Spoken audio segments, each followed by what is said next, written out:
mbokk yi ñu ngi leen di jaajëfal bu baax di leen nuyu di leen ziar tey jii yemoo ko altine juróom-ñetti fan ci weeru août ñi ngi fii ci Daaru Muxti jamono ji nag ñi ngi ci kër ki nga xam ne yaakaar naa duñu ko présenté kenn ci Sénégal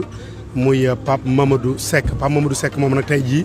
le président Ousmane Sonko mi nga xam ne mooy président bu Pastef bi nga xam ni pape Mamadou Seck bokk na ci membre fondateurs yi tey jii moo ñëw seet si njabootu pape Mamadou Seck seet si ay waajuram masaw si leen ci li nga xam ni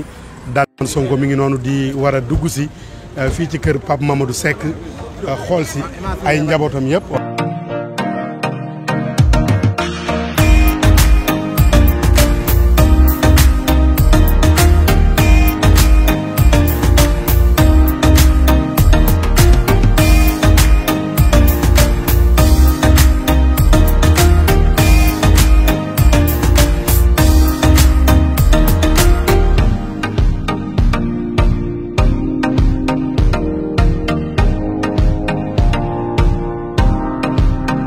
léegi mi ngi noonu kon le président Ousmane Sonko moom la ñuy xaar noonu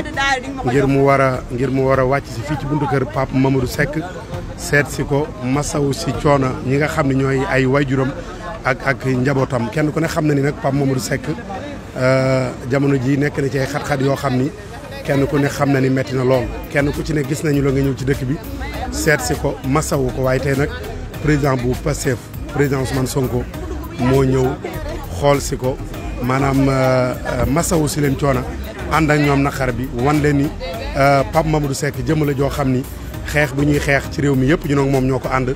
ba fii mu yegg si tey kon jàpp naa ne le président Ousmane Sonko yegg si na fii ci kër pape Mamadou Seck le patriote yegg si na fii ci kër pape Mamadou Seck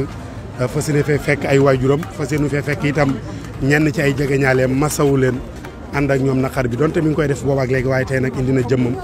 xool si leen masawu si leen coono ànd ak ñoom li nga xam ne mooy kër pape Mamadou Seck